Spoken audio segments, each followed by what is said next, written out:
Жәннатқа кіргізетін 3 амал. Әрбір мұсылманның ең үлкен арманы жәннатқа кіру. Жәннат Алла тағала дайындаған ең керемет мекен. Ол жерде қайғы жоқ, ауыртпалық жоқ, тек мәңгілік бақыт бар. Сондықтан мұсылман адам өмір бойы жәннатқа апаратын амалдарды жасауға тырысуы керек. Алла тағала қасиетті Құранда жәннат туралы көп айтады. Жәннат бұл сабыр еткен, иман келтірген және жақсы амал жасаған адамдарға берілетін сый.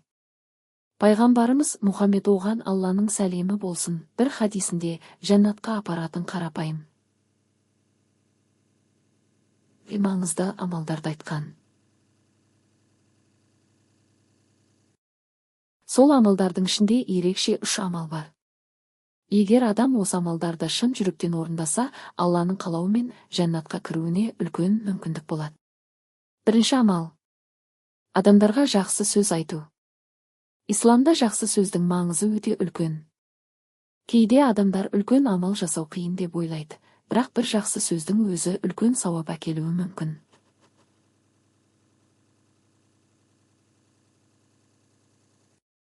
Пайғамбарымыз Мұхаммед оған Алланың сәлемі болсын айтқан. Жақсы сөз садақа. Бұл дегеніміз біреуге жылы сөз айту, көңілін көтеру, қолдау көрсету үлкен сауап. Өмірде кей адамдар бір ауыз сөзбен адамның жүрегін жаралайды. Ал кей адамдар бір ауыз жақсы сөзбен адамның өмірін өзгертіп жібереді. Мысалы, біреуге алғыс айту, ата-анаға жақсы сөз айту, біреуді ренжітпей сөйлеу, көмек керек адамды қолдау. Осындай қарапайым сөздер Алланың алдында үлкен амал болып саналады. Жақсы сөз айтатын адамды адамдар жақсы көреді. Ал Алла да мұндай адамдарды жақсы көреді. Екінші амал адамдарды тамақтандыру. Исламда адамдарға көмектесу ең үлкен сауаптардың бірі. Әсіресе біреуді тамақтандыру жәннатқа апаратын амалдардың бірі. Пайғамбарымыз Мұхаммед оған Алланың сәлемі болсын былай деген. Адамдарды тамақтандырыңдар, амандасыңдар, және адамдар ұйықтап жатқанда намаз оқыңдар, сонда жәннатқа тыныштықпен кіресіңдер. Біреуді тамақтандыру деген тек үлкен дастархан жаю емес. Кейде кішкентай көмектің өзі үлкен сауап болады.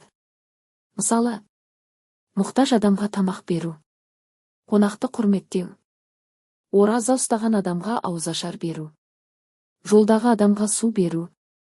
Осындай амалдар адамның жүрегін жұмсартады және қоғамда мейірімділік көбейеді. Кейде адам үлкен садақа жасай алмайды.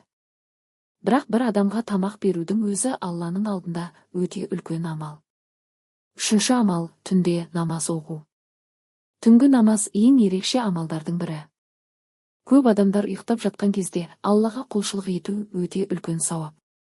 Түнде намаз оқитын адамның жүрегі Аллаға жақын болады. Бұл намаз адамның иманын күшейтеді. Түнгі намаздың тағы бір пайдасы адамның дұғасы қабыл болуына үлкен мүмкіндік береді. Себебі түн дұға қабыл болатын уақыттардың бірі. Түнгі намаз оқу үшін көп уақыт қажет емес. Кейде 2 рәкат намаздың өзі жеткілікті.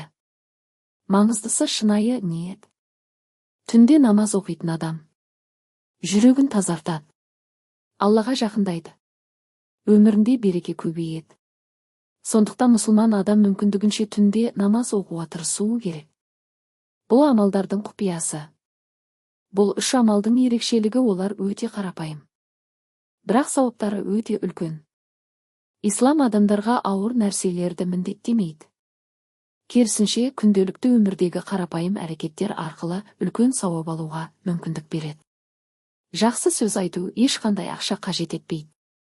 Адамды тамақтандыру мейірімділік көрсетудің бір жолы. Түнгі намаз Алламен жеке байланыс орнату.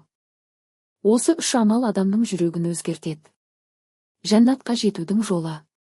Жәннатқа жету үшін адам тек бір амалмен шектелмеу керек. Ол әрқашан Аллаға сену керек. Намаз оқу керек.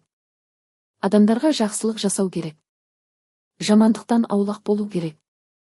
Алла тағала әрбір жақсы амалды көреді. Кейде кішкентай амал адамның жәннатқа кіруіне себеп болуы мүмкін. Пайғамбарымыз оған Алланың сәлемі болсын айтқан. Ешбір жақсылықты кішкентай деп көрмеңдер. Сондықтан адам әрқашан жақсы амал жасауға тырысуы керек. Қорытынды. Жәннат әрбір мұсылманның ең үлкен арманы. Оған жету үшін үлкен амалдар ғана емес, қарапайым әрекеттер де жеткілікті.